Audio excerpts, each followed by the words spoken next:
स्खलितपादानां भूमिरेव यवलम्बनं त्वय्यजातयपराधानां त्वमेव शरणं प्रभु। वागीशा यस्य वदने लक्ष्मीर्यस्य च वक्षसि यस्यास्ति हृदये संवृत्तं नृसिंहमहं भजे। श्रीनृसिंहदेव सिंह जय जय नृसिंह प्रह्लादेश जय पद्ममुख पद्मवृत्त। श्रीकृष्ण चैतन्य प्रभु नित्यानंद श्री अद्वैत गदाधर श्रीवासादि गौरभक्तवृंद। हरे कृष्ण कृष्ण कृष्ण हरे हरे, हरे राम राम राम हरे हरे। नारायणं नमस्कृत्य नरं चैव नरोत्तमं देवीं सरस्वतीं व्यासं ततो जयमुदीरयेत्।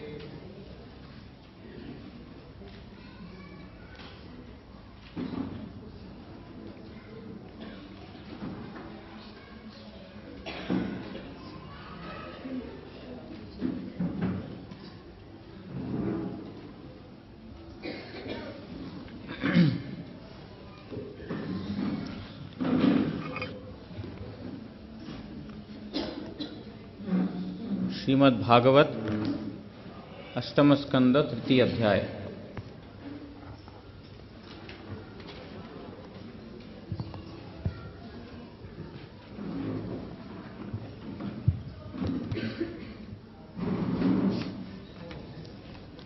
ओम नमो भगवते तस्मै यत एतच्चिदात्मकं पुरुषाय आदिबीजाय परेशायाभिधीमहि यस्मिन् इदं यतश्चेदं येनेदं य इदं स्वयं यो अस्मात् परस्माच्च परस्तं प्रपद्ये स्वयंभुवं यः स्वात्मानीदं निजमाययार्पितं क्वचित् विभातं क्वच तत्तिरोहितम् अविद्धदृक्साक्षि उभयं तत् ईक्षते स आत्ममूलो अवतु मां परात्परः। कालेन पञ्चत्वमितेषु कृत्स्नषु लोकेषु कालेषु च सर्वहेतुषु तमस्तदासीद् गहनं गभीरं यस्तस्य पारे अभिविराजते विभुः।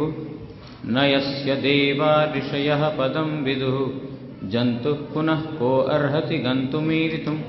यथा नटस्याकृतिविचेष्टतो दुरत्ययानुक्रमणः समावतु दिदृक्षवो यस्य पदं सुमङ्गलं विमुक्तसङ्गा मुनयः सुसाधवः चरन्ति अलोकव्रतमव्रणं वने भूतात्मभूताः सुहृदः समे गतिः।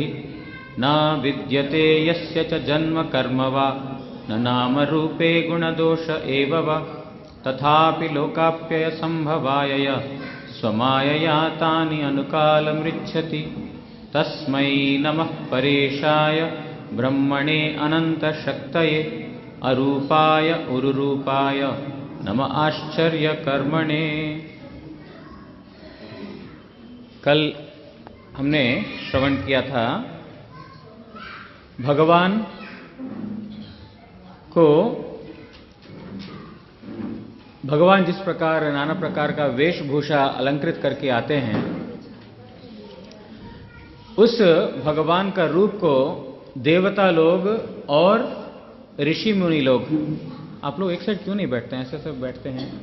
अब इधर देखना पड़ता है, उधर देखना पड़ता है। थोड़ा एक साइड पहले बोला, एक साइड बैठा करो। आप एक साइड बैठो, आप लोग एक साइड बैठो, आप लोग एक साइड बैठो।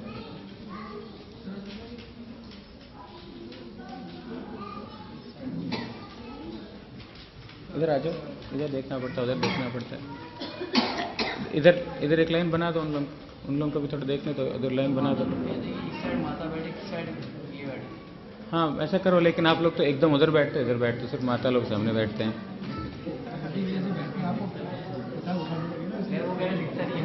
ना वो तो इसीलिए मैं बोल रहा हूँ, एक साइड ऐसा एक साइड ऐसा बैठने से अच्छा है ना।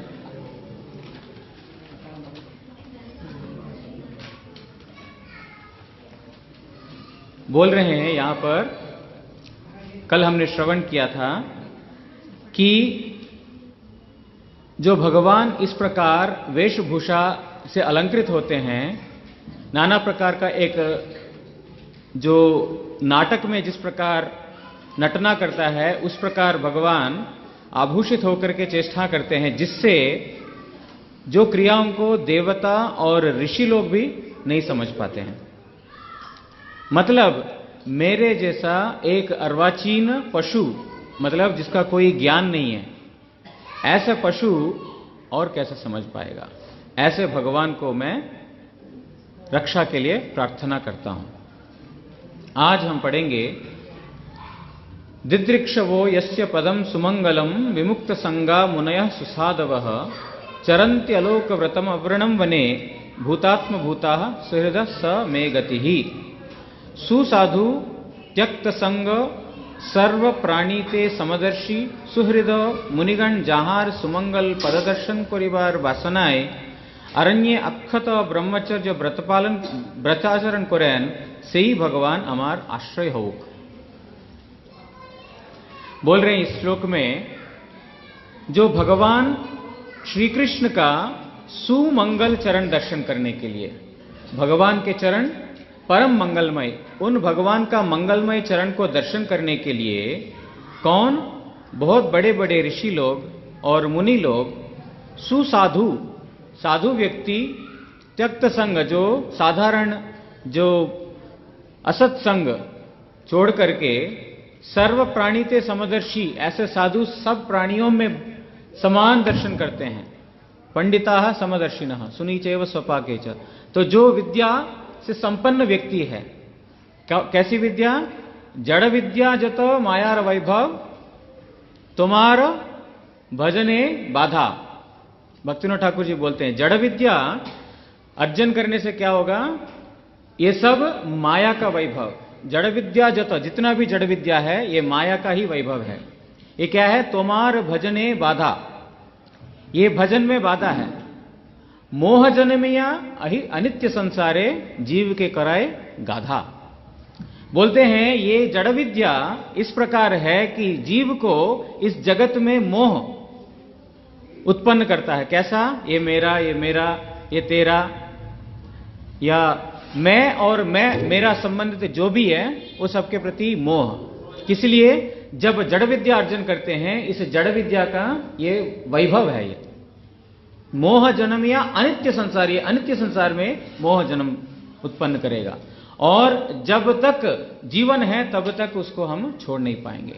इसीलिए जीव के कराए गाधा।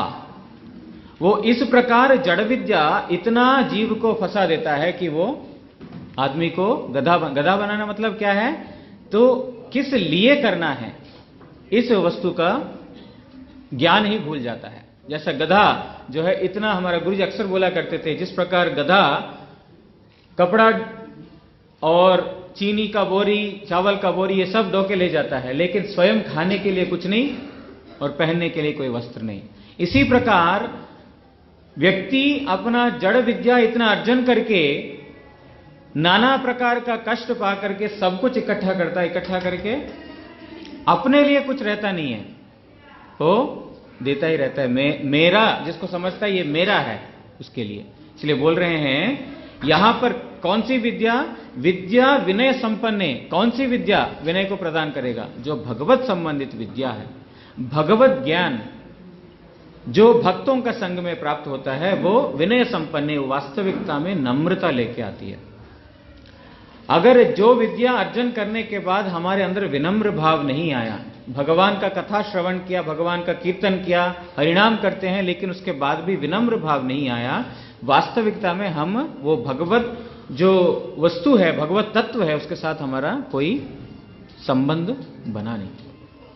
इसीलिए यहां पर ब्राह्मणे गविहस्तिनी सुनीचैव स्वपाके च पंडिता समदर्शिनः। जो व्यक्ति वास्तविकता में भगवत ज्ञान में प्रवीण है, निपुण है, जिसने भगवत ज्ञान प्राप्त किया, वो सुनीचैव, जितने भी नीच व्यक्ति क्यों न हो, और स्वपाके च, जो कुत्ता खाने वाला व्यक्ति, मतलब जो वर्णाश्रम धर्म में भी नहीं आता है, और ब्राह्मण, गवी मतलब गो गाय, और हस्तिनी, सब में समदर्शन करता है। ऐसा साधु और सुहृद, जो साधु सब जीवों के प्रति सुहृद, सुहृद मतलब सबका मंगल चाहने वाला।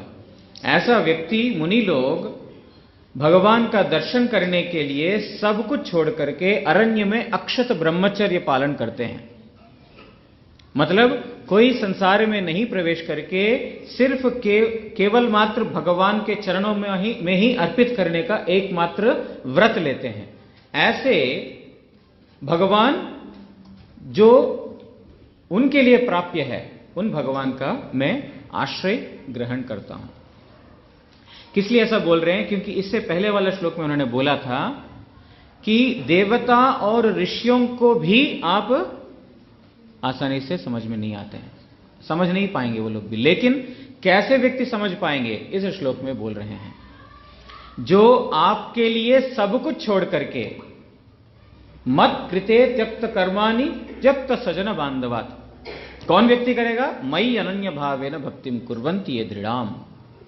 जो व्यक्ति मेरे अंदर अनन्य भजना करता है। साधु का मुख्य लक्षण यह है।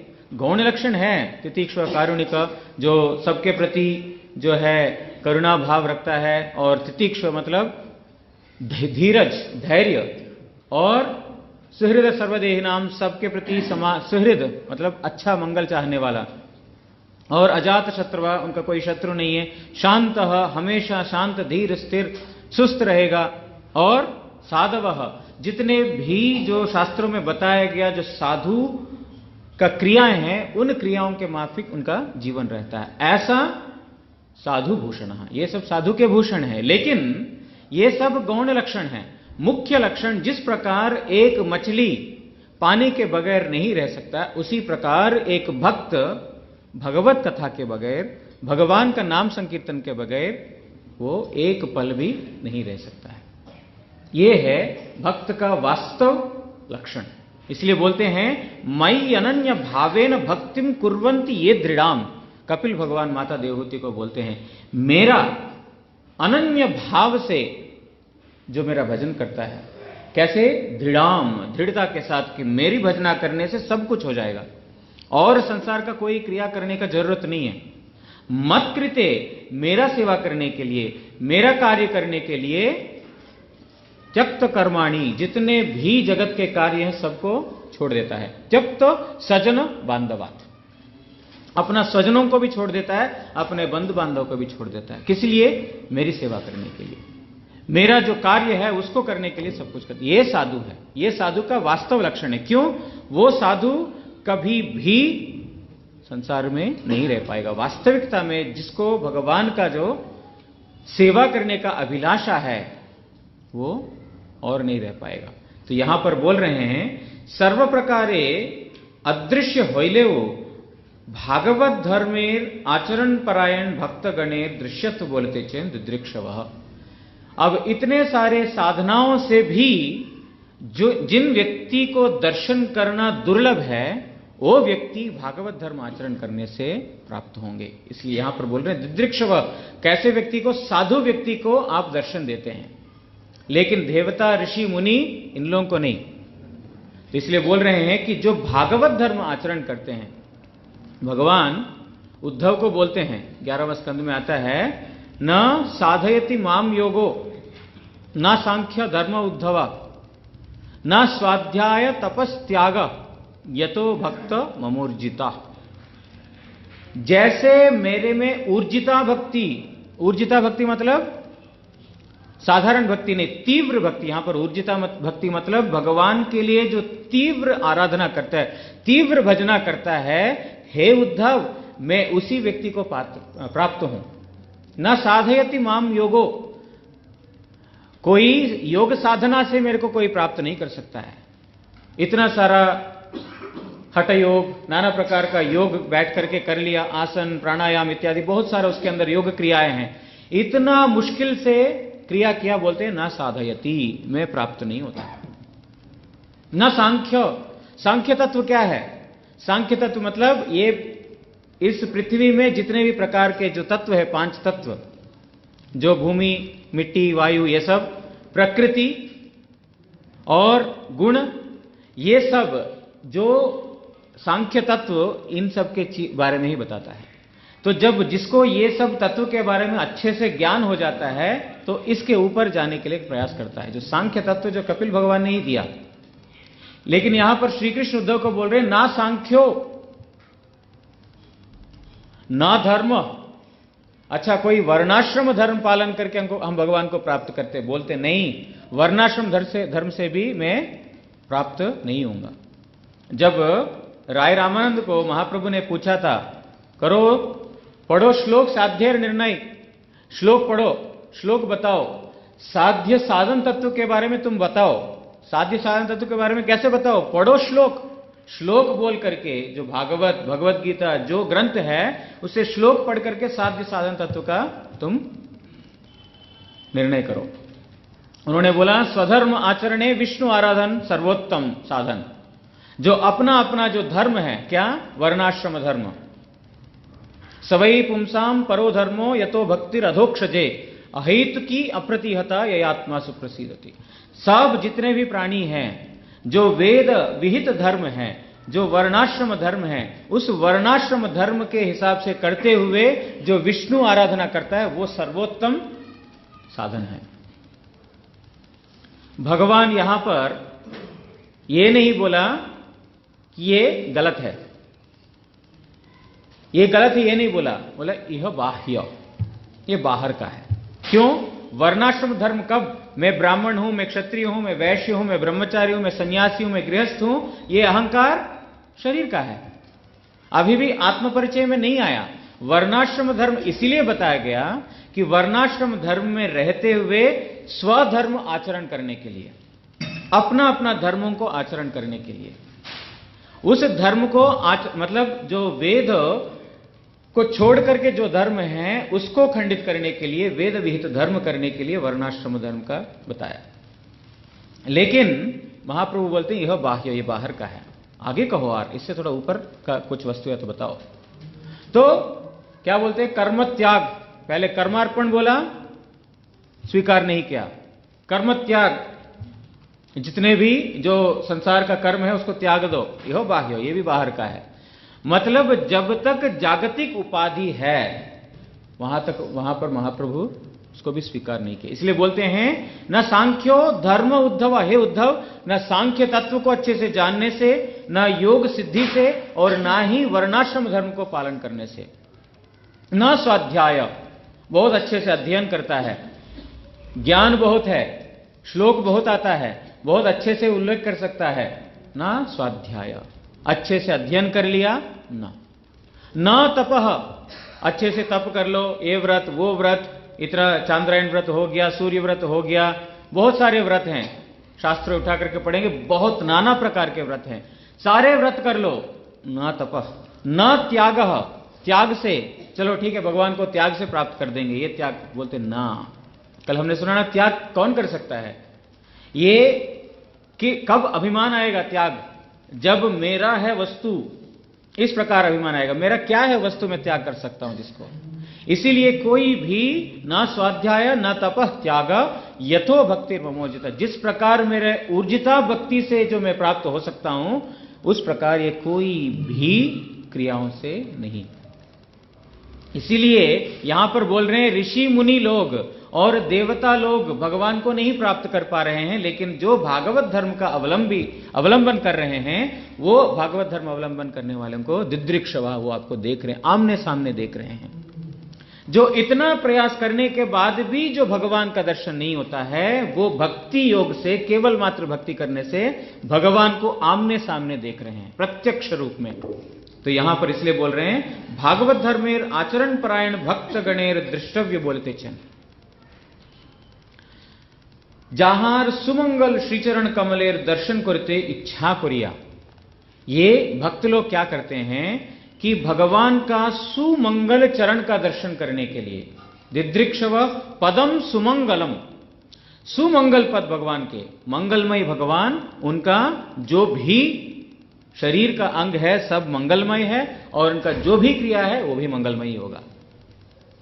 इसीलिए प्रभुपाद अक्सर ये बात को बोला करते थे, मंगलमय श्री हरि, जो व्यवस्था मंगलमय श्री भगवान हरि का है सब कुछ मंगलमय है।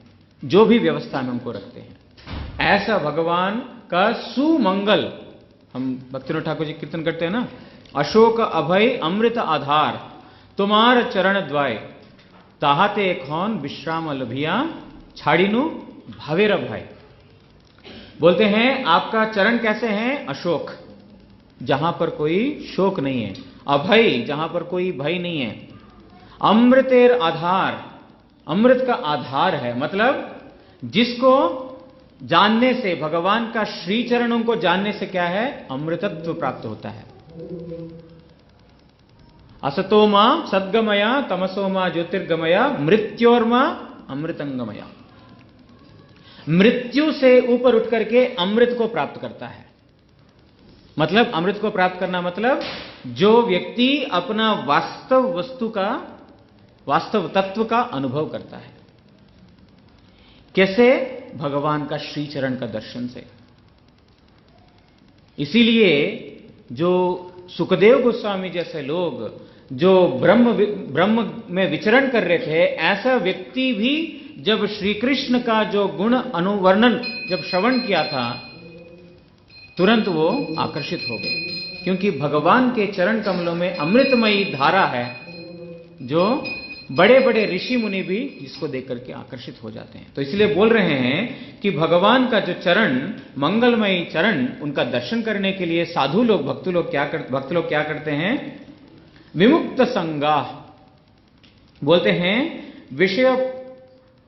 विषय परिजनादीर संग विमुक्त मुनिगण, जो विषयों को संपूर्ण रूप से त्याग देते हैं, विषयों से संपूर्ण रूप से निर्मुक्त हो जाते हैं।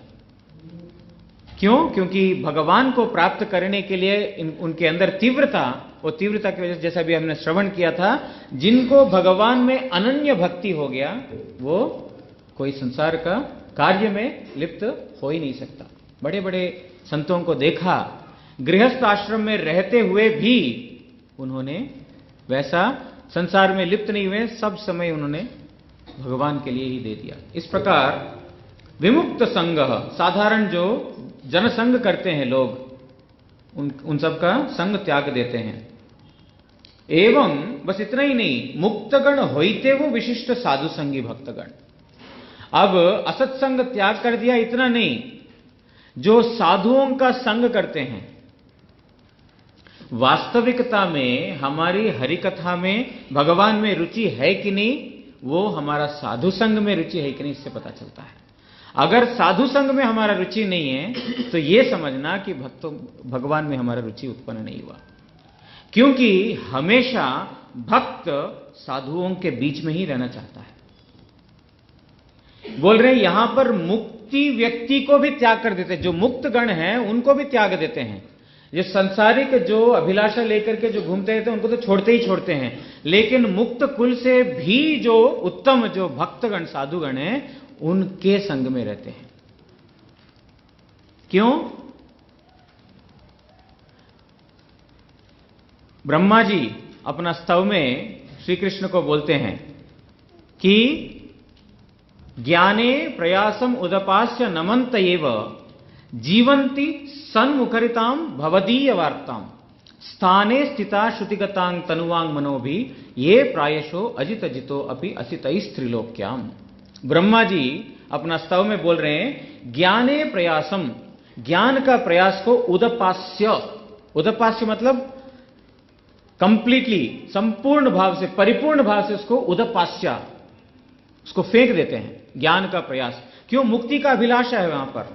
जो बहुत सारे ऋषि मुनि लोग ज्ञान प्राप्त करके मुक्ति या तो भगवान में ऐक्य, ब्रह्म में ऐक्य, विलीनता का वो लोग प्रयास करते हैं, लेकिन जो यहां पर बोल रहे हैं, प्रभु मेरी भी ज्ञान, मेरे पास है ज्ञान, लेकिन वो ज्ञान कोई काम नहीं आया। भगवान का भगवत्ता, जिस प्रकार हमने कल श्रवण किया था, ब्रह्मा जी किस प्रकार मोहित हो गए थे, ज्ञान का तो कोई कमी नहीं है, लेकिन उस ज्ञान के माध्यम से भगवान किस भाव में, किस प्रकार, कब आकर के कैसी लीला करते हैं, वो ज्ञान से समझ में नहीं आएगा। जब तक भक्ति के द्वारा जो चक्षु खुलते नहीं है, तब तक भगवान को दर्शन नहीं कर पाएंगे। वो किस वेश में आएंगे, उस वेश को उनको समझते हैं तो भगवान नहीं है। इसीलिए यहां पर बोलते हैं प्रभु अब मेरे को समझ में आएगा, ज्ञाने प्रयासम उदपास्य, ज्ञान का प्रयास को संपूर्ण रूप से उदपास्य छोड़ दो, छोड़ के नमंत एव, आपका शरण, आपका स्मरण करते हैं। कैसे?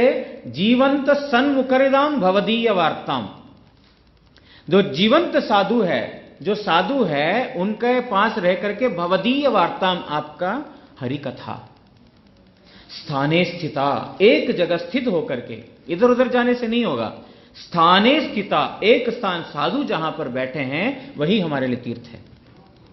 वास्तव तीर्थ क्या है?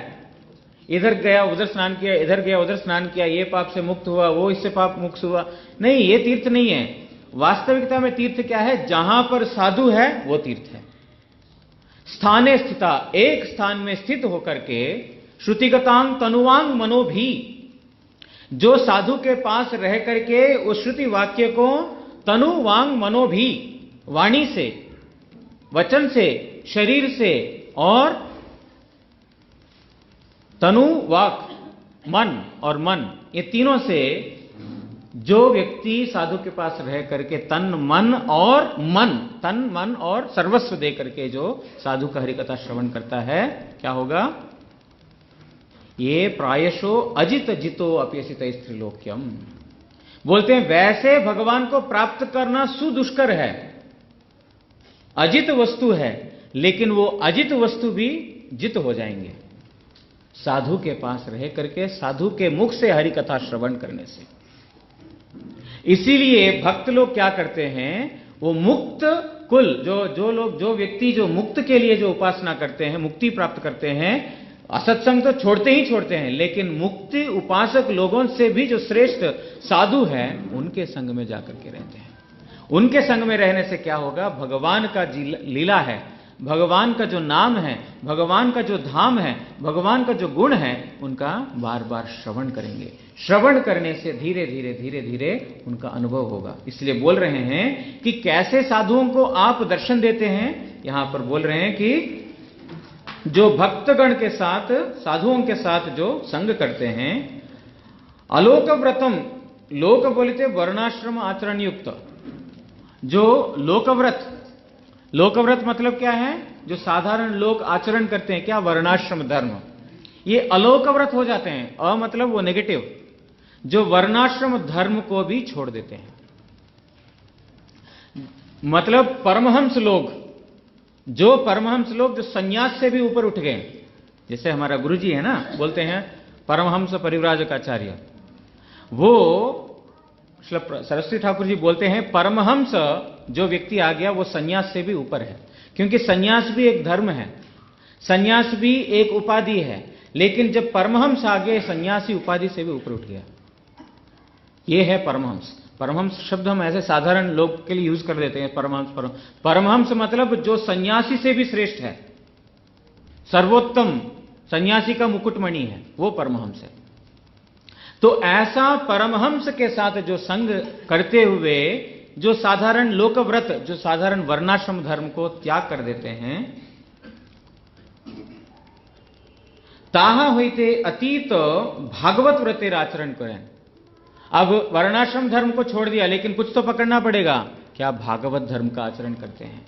जो साधुओं ने जो बताया, जो साधु ने हमको रास्ता बताया, उस रास्ता को पकड़ करके उस हिसाब से अपना जीवन यापन करते हैं।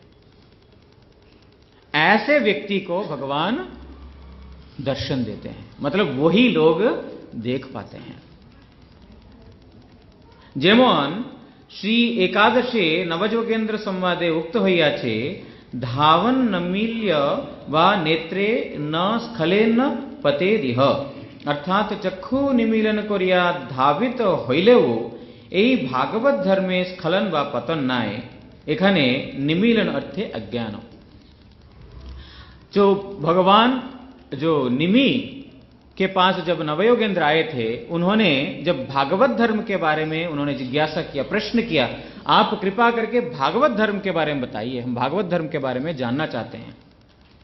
तो वहां पर भागवत धर्म का लक्षण के बारे में नवयोगेंद्र बोल रहे हैं कि धाविन निमील्य, जो आंख है, आंख बंद करके भी इस भागवत धर्म के पथ पे जो चलता है, न स्खलेत न पतेत यह, इसमें कोई गिरने का डर नहीं है, ना ही चोट खाने का डर है। इतना सुंदर अद्भुत हमारे पूर्व आचार्यों ने इस रास्तों को बनाया। इस रास्ते में आंख बंद करके जाने से भी कोई गिरने का डर नहीं, कोई पतन का डर नहीं है, क्योंकि ये महाजनों का दिया हुआ रास्ता है। इसीलिए जो महापुरुषों को आचरण करते, उनका आचरण को फॉलो करते हुए स्वल्पमप्यस्य धर्मस्य, थोड़ा सा भी भागवत धर्म का कार्य कर लिया, त्रायते महतो भयात, जो महत भयंकर वस्तु जो मृत्यु है उससे भी तारण हो जाएगा। लेकिन अगर लगे कि ये रास्ता को अवलंबन करते करते कुछ हो गया, तो बोलते हैं ना, उसमें कोई नुकसान नहीं है। भागवत धर्म इतना अद्भुत पथ है कि यहां पर कोई इस प्रकार गिरने का और ना ही पतित होने का, चोट खाने का कोई डर नहीं है, क्योंकि जहां से भजन जहां छूटा फिर दोबारा वहीं से शुरू होगा। जड़ भरत इत्यादि हमारे सामने उदाहरण है। इसीलिए ये पथ है सर्वोत्तम पथ, जो त्यक्त, जो साधारण भक्तों का, साधारण व्यक्तियों का संग, वर्णाश्रम धर्म का संग, मुक्त कुलों का संग सब छोड़ करके जो साधु संग में रह करके अलोक व्रतम अव्रणम बने, वन में जो अस्खलित ब्रह्मचर्य का पालन करते हैं, किस लिए? भगवान के लिए। अब केवल मात्र ब्रह्मचर्य व्रत पालन करने से नहीं होगा, न संन्यास धर्म को अच्छे से पालन करने से होगा, ना गृहस्थ धर्म को अच्छे से पालन करने से होगा। इसलिए बोल दिया अलोक व्रतम, वर्णाश्रम धर्म से ऊपर उठ जाना पड़ेगा। अब संन्यास धर्म को अच्छे से पालन किया तो फिर ब्रह्मा का पोस्ट मिलेगा हमको। ऐसा 100 संन्यास धर्म, 100 साल संन्यास धर्म अच्छे से पालन किया तो फिर 100 जन्म तो ब्रह्मा का पोस्ट मिलेगा। क्या करना है उससे? आविरिंचित अमंगलम, जो ब्रह्मा का लोक लेकर के नीचे तक सब अमंगल ही है। जहां पर मृत्यु निश्चित है, जहां पर कोई भगवान का भजन का कोई कार्यकलाप नहीं है, तो वहां फिर क्या करना है? तो इसीलिए जो अच्छे से ब्रह्मचर्य व्रत पालन कर लिया, या तो अच्छे से वर्णाश्रम धर्म कोई भी पालन कर लिया, अच्छा ब्राह्मण है, ब्राह्मणोचित कार्य कर रहा है, अच्छे से पालन कर रहे हैं, क्या फायदा है? अगर उस धर्म में रहते हुए स्वानुष्ठितस्य धर्मस्य संसिद्धिर हरितोषणम, जो अपना अपना धर्म में रहते हुए हरितोषण, हरि का प्रीति के लिए कार्य नहीं किया है, तो फिर वो धर्म और धर्म नहीं कहलाया जाएगा। अच्छा ब्राह्मण बनने से क्या बनेगा? अच्छा भक्त बनने से फायदा है। क्यों? क्योंकि जितने भी जगत के गुण हैं वो सब यही रह जाएंगे। इसीलिए न च गुणै भक्ति प्रिय माधव, भगवान को कोई गुण से कोई प्रश्न नहीं कर सकते हैं। भक्त्या तुष्यति केवलम, केवल मात्र भक्ति ही एकमात्र साधन है जिससे भगवान को संतुष्ट प्रीति विधान कर सकते हैं। उस जो अच्छा धर्म श्रेय श्रुतिम भक्ति मुदस्यते विभो क्लिश्यन्ति ये केवल बोधलब्धये तेषाम असो क्लेशल एव शिष्यते नान्यत यथा स्थूल तुषावघाति नाम। बोलते इतना सुंदर भक्तिमय भागवत धर्म का रास्ता को छोड़ करके जो कष्टमय क्लिष्टमय जो ज्ञान धर्म या अन्यान्य जो योग धर्म अन्यान्य धर्म को पालन करता है, क्या लाभ होगा उसको? जो इतना अच्छा से जो भागवत धर्म का अनुष्ठान किया हुआ है, श्रेय जो सर्वोत्तम श्रेयस्कर है, वो भक्तिम उदस्यते विभो, वो भक्ति मार्ग को छोड़ करके जो इतना कष्ट करके योग सिद्धि ये प्राप्ति वो प्राप्ति कर रहे हैं, क्या फायदा होगा? नान्यद यथा स्थूल तुषावघाति नाम, जो स्थूल तुष होता है ना, जो भूसी जिसमें से चावल को निकाल दिया, उसको कितना भी कूटो धान निकलेगा उसमें से? नहीं निकलेगा, धान नहीं निकलेगा, उसमें से निकाला हुआ है। उसी प्रकार क्या मिलेगा? उल्टा श्रम परिश्रम मिलेगा। बोलते हैं उसी प्रकार जो भागवत धर्म इतना अच्छे से स्वानुष्ठित है, इतना अच्छे से जो भक्तों ने अनुष्ठान किया हुआ है, इतना अच्छा पथ को छोड़ करके जो कष्टमयी और दुख देने वाला ज्ञान मार्ग, ध्यान मार्ग, योग मार्ग इत्यादि सब करने के बाद क्या मिलेगा? स्थूल तुषावगाति नाम। जिस प्रकार स्थूल तुष को मारने से क्लेश ही होगा, शरीर का कष्ट होगा, उसी प्रकार उसमें भी शारीरिक क्लेश छोड़ करके और कोई दूसरा फायदा नहीं है। इसलिए भागवत धर्म का सर्वोत्तमता इस श्लोक में गजेंद्र ने बताया कि जो ऋषि मुनि और देवताओं को भी जो मिलते नहीं है, ऐसा भगवान केवल मात्र भक्ति से मिल जाते हैं। भक्त्या तुष्यति केवलम। न विद्यते यस्य च जन्म कर्म वा न नाम रूपे गुणदोष एव वा तथापि लोकाप्य संभवाय स्वमायया तान्यन कालम ऋच्छति। तस्मै नमः परेशाय ब्रह्मणे अनंत शक्तये अरूपाय उरुरूपाय नमः आश्चर्य कर्मणे। जहार जन्म कर्म नाम रूप ओ गुण दोष नाय तथापि जिनी लोक समूहेर उत्पत्ति ओ विनाशेर जन्य स्वीय माया द्वारा निरंतर ओई सकल स्वीकार करिया थाकेन आमी सेई अनंत शक्ति रूप रहित बहुरूपी एवं अत्याश्चर्य कर्मशील से परमेश्वर के नमस्कार करी। मैं उन परमेश्वर को वंदना करता हूं। कैसे परमेश्वर? यहां पर बहुत अच्छा बोला, जिनका जन्म नहीं है, जिनका कर्म नहीं है, जिनका नाम नहीं है, जिनका रूप नहीं है, जिनका गुण नहीं है, जिनका दोष नहीं है, फिर भी लोगों के बीच में जो जन्म लेते हैं अपना ही माया द्वारा, और जिनका शक्ति अनंत है, उनका कोई रूप नहीं है लेकिन उनके बहुत रूप हैं, ऐसे जो परमेश्वर को मैं प्रणाम करता हूं। अल्लाह इस प्रकार यहां पर बोल रहे हैं कि भगवान का कोई नाम रूप गुण कर्म जन्म कुछ भी नहीं है। जो ब्रह्मवादी लोग बोलते हैं भगवान का कोई आकार नहीं है, भगवान का कोई शक्ति नहीं है, भगवान का कोई गुण नहीं है, यहां पर यही बोल रहे हैं। लेकिन इसका मतलब क्या है?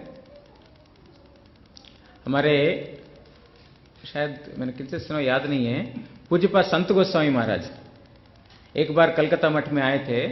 वहां पर जो सभा है ना, वो वार्षिक उत्सव का जो सभा, वो सभा में अलग अलग मठों से आचार्य आए थे, संत गोस्वामी महाराज भी आए थे। तो उस समय जो भी मतलब मेरे को उस दिन का विषय का क्या मेरे को मालूम नहीं है, लेकिन जो आए थे उनमें से एक ब्रह्मवादी थे, मायावादी, भगवान का आकार को मानते नहीं है, वो आए थे। तो उन्होंने कथा में बोला ब्रह्म निर्विकार है, मैं वो ब्रह्म हूं। जब मैं वो ब्रह्म हूं, मेरे अंदर विकार नहीं होना चाहिए। मेरे अंदर ब्रह्म में कोई विकार नहीं है, हमारे अंदर विकार है। मान लीजिए कोई ऐसा सामने सांप देखा, हमारे अंदर विकार आएगा कि नहीं? भाई विकार आएगा। लेकिन जो ब्रह्म में प्रतिष्ठित व्यक्ति है उसको विकार नहीं आएगा, क्योंकि वो भी ब्रह्म देखेगा, खुद भी ब्रह्म देखेगा। इसीलिए हम ब्रह्म हैं, हमारे अंदर विकार नहीं होना चाहिए। ब्रह्म में कभी विकार नहीं होता है। जैसे मैंने बोला था, संत गोस्वामी महाराज बैठे हुए थे, वो खड़े हो गए थे। खड़े होकर के गुस्सा मारने के लिए गए, एकदम उनके ऊपर प्रहार करने के लिए गए। वो ऐसे ऐसे भाई हो गए, अरे आप तो ब्रह्म हैं, आप विकृत क्यों हो रहे हैं? आप तो ब्रह्म हैं, निश्चल हो जाइए। ब्रह्म मतलब निश्चल होना चाहिए, आप इतना चलित क्यों हो रहे हैं? तो मतलब महाराज ने प्रैक्टिकली बता दिया। हम बोलते मुख से हैं कि हम ब्रह्म हैं, हम निश्चल है, उसमें ये नहीं है वो नहीं है, लेकिन महाराज ने बता दिया कैसे हम बोलते बहुत अच्छे हैं, लेकिन जब वास्तविकता में जब सिचुएशन आता है उसमें नहीं है। क्योंकि ब्रह्म में विकार नहीं है, लेकिन ब्रह्म भी चिद्घन विकार स्वीकार करते हैं। उस भगवान में विकार है, नहीं तो भगवान का धाम में लीला कैसे संभव होगा? हां, यहां पर विकार को मना इसलिए किया गया है कि हम जगत में जिस प्रकार का भय एक विकार है, भगवान में कोई भय नहीं है, उस प्रकार का विकार नहीं है। लेकिन अपने भक्तों को आनंद देने के लिए जो विकार है, उस प्रकार के विकार है जिनका नाम नहीं है। नाम नहीं है मतलब हमारे जैसा जागतिक नाम नहीं है।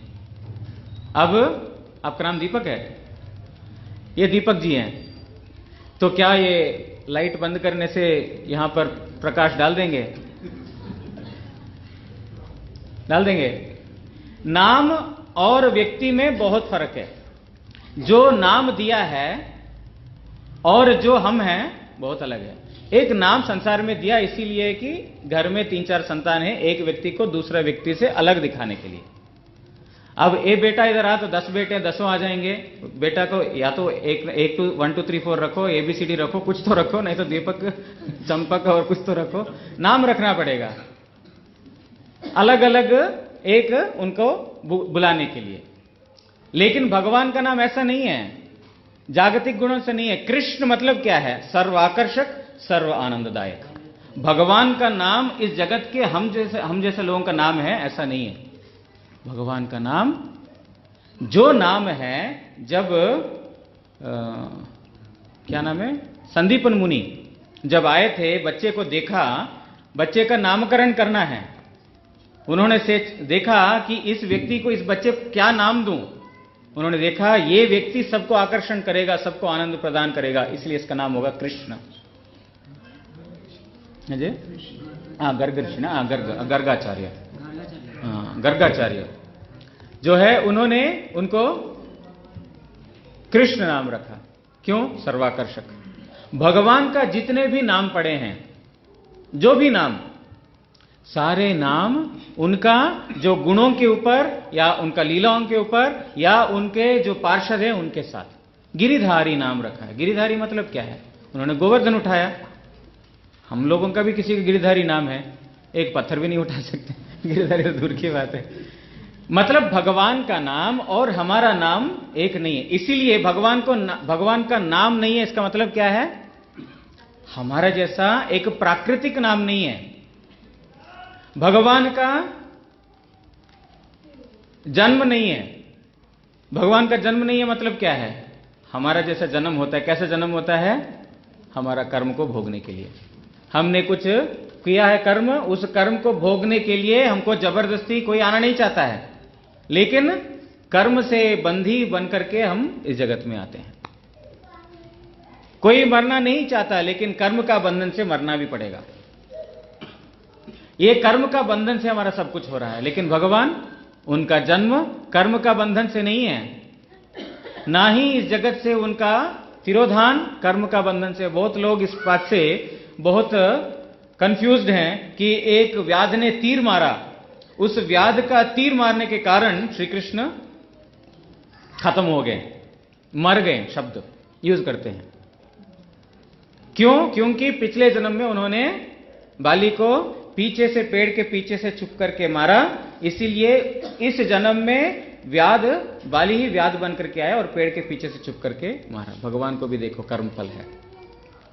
ये जो नास्तिकवाद हैं, उन लोगों को भी एक अच्छे से आधार देने के लिए भगवान ने ऐसा किया। भगवान जो आस्तिकवाद, नास्तिकवाद, जितने भी वाद है XYZ, सब वाद का आधार भगवान ही प्रोवाइड करते हैं। अब वो बुद्धि किसने दिया? हमारा गुरु जी अक्सर बोला करते थे, एक व्यक्ति स्वामी महाराज के पास आकर के बोलता, Swami ji I don't believe God, Swami ji मैं भगवान को नहीं मानता। तो गुरु जी बोलते हैं, स्वामी महाराज ने उत्तर दिया, who has given you the right to say that you don't believe in God? If that power is withdrawn from you, can you say that you don't believe in God? किसने तुमको शक्ति दिया कि मैं भगवान को नहीं मानता? अगर जिसने शक्ति दिया, अगर वो शक्ति तुमसे निकाल दिया जाए, तुम क्या बोल सकते हो मैं भगवान को नहीं मानता? वो शक्ति भगवान ने तो दिया, चेतन शक्ति हमारे अंदर, बोलने का शक्ति, सब कुछ, इंद्रियों का शक्ति भगवान ने दिया। अगर वही शक्ति भगवान हमसे छीन लिया जाए, कौन बोल सकता है कि मैं भगवान को नहीं विश्वास करता? तो इसीलिए जो भी शक्ति, जिस शक्ति से हम भगवान को नहीं मानते बोल रहे हैं, जो शक्ति से हम भगवान नहीं है इसके लिए हम नाना प्रकार का टीका टिप्पणियां लिख रहे हैं, वो सब कहां से आया? भगवान से ही आया। तो क्या भगवान का ये मरना लीला है? अरे जो व्यक्ति कुरुक्षेत्र युद्ध में इतना धनुर्धर योद्धाओं का तीर को पार करके जीवित हो गया, वो व्यक्ति एक छोटा सा व्याध, उसको मारना भी नहीं आता, निशान भी पकड़ना नहीं आता है, उसका एक छोटा सा तीर से मर गया। कैसे इस बात को हम विश्वास कर ले? इतना बड़े योद्धा मार नहीं सके श्री कृष्ण को, भीष्म जैसा, द्रोणाचार्य जैसा, कृपाचार्य जैसा। अश्वत्थामा जय इतने बड़े बड़े योद्धा खड़े हैं, इतने सारे तीर प्रहार किए हैं, एक तीर भगवान को खून तक नहीं आया भगवान का शरीर से, वो व्यक्ति एक छोटा सा एक व्याध का बाण से मर गया। जो वास्तविकता में भगवत तत्व को संपूर्ण रूप से दर्शन करने का प्रयास करता है, वो व्यक्ति कभी भी विचलित नहीं होगा। इसीलिए प्रेमांजन छुरित भक्ति विलोचनेन संत सदैव हृदयेषु विलोकयन्ति।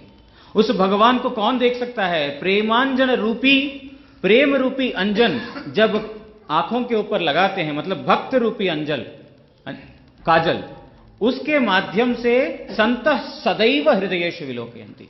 साधु लोग सब समय भगवान का दर्शन करते हैं।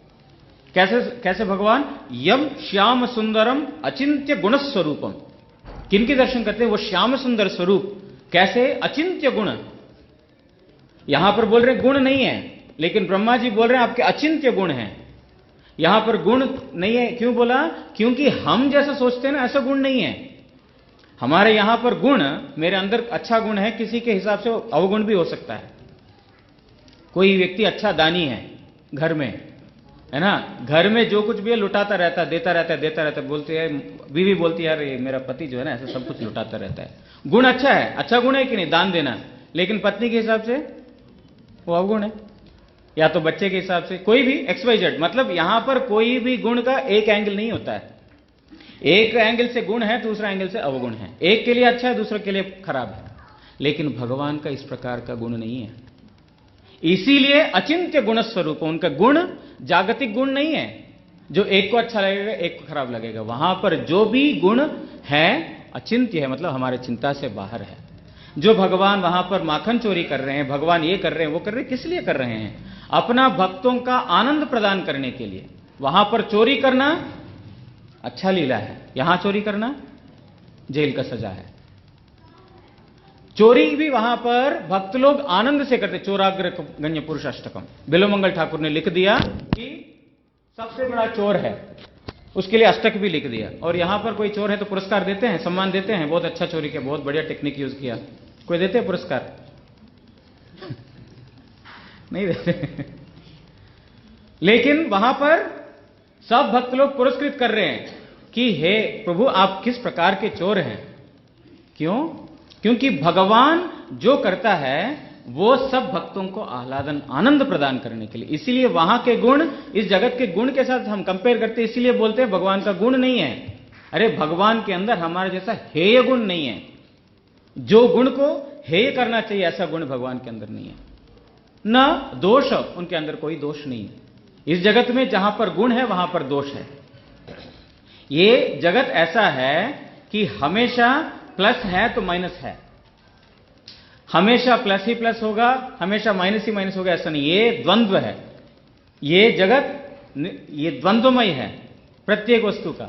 लेकिन वो धाम में ऐसा नहीं है, ना गुण है ना दोष है, मतलब कोई संसारिक कोई नहीं है, उनका कोई रूप नहीं है। और भगवान का कोई रूप नहीं है, हमारा जैसा रूप नहीं है। साधु लोग हमेशा देखते हैं। अब शंकराचार्य जिन्होंने मायावाद संप्रदाय का गुरु है, वो जिन्होंने मायावाद संप्रदाय को पूरा प्रचार किया कि भगवान का कोई रूप नहीं है, ब्रह्म ही सत्य है, ब्रह्म ही सर्वोत्तम वस्तु है और जगत सारा मिथ्या है, वो शंकराचार्य,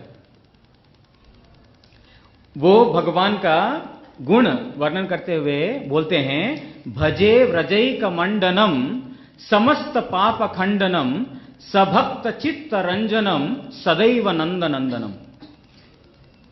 कौन बोल रहे हैं? शंकराचार्य।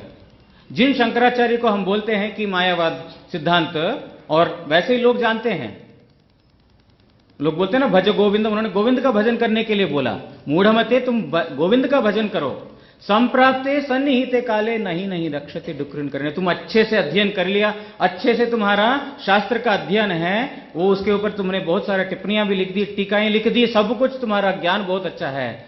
सन्निहिते काले नहीं नहीं रक्षति, ये तुम्हारा डिक्रिन जो व्याकरण का ज्ञान, शास्त्र का ज्ञान कुछ भी तुमको रक्षा नहीं करेगा। तो क्या रक्षा करेगा? भज गोविंदम, गोविंद का नाम भज ले।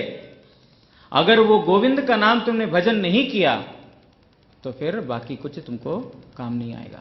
और वही बोल रहे हैं भजे व्रजैक मंडनम।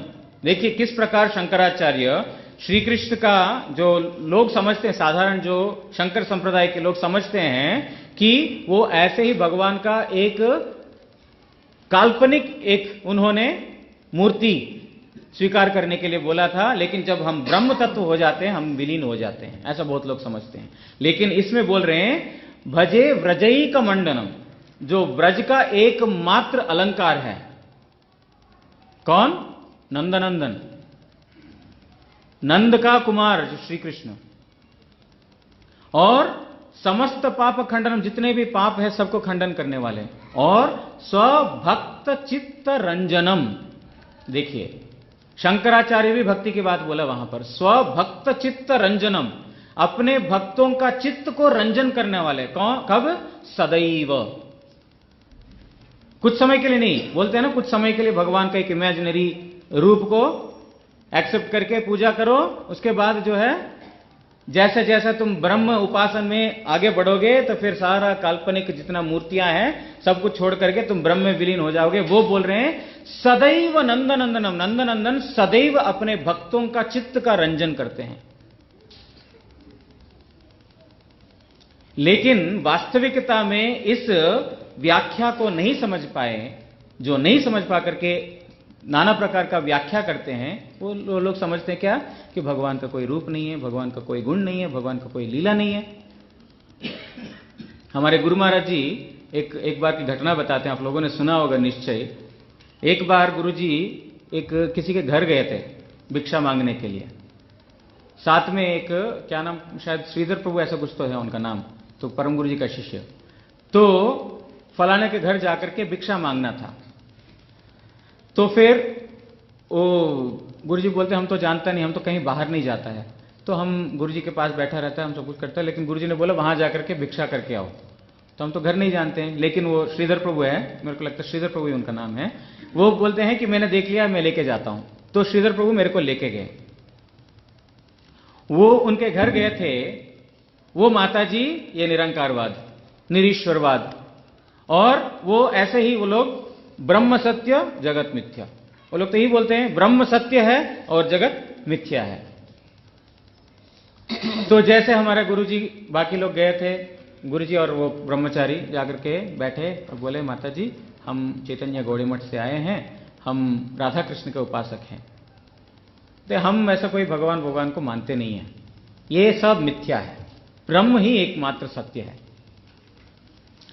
तो गुरुजी ने उनको थोड़ा समझाने की कोशिश किया, माता जी वो बात सही है, ये हम लोग समझते हैं ना भगवान का रूप है, तो हम समझते हैं हमारे जैसे हड्डी मांस कफ पित्त का शरीर भगवान का भी होगा, उनका भी रक्त मांस इत्यादि होगा, और जैसे हम मर रहे हैं भगवान भी ऐसा कुछ आयु के बाद मर जाएंगे। लेकिन भगवान का ऐसा रूप नहीं है, भगवान का निर्गुण स्वरूप है। मतलब निर्गुण स्वरूप मतलब जो गुणातीत है, जो प्राकृत जो सत्व राजस तमोगुण है, वो गुणों का शरीर नहीं है, वो उसका जो अपर पार जो दूसरे साइड में जो चिन्मय है, ऐसा भगवान का रूप है।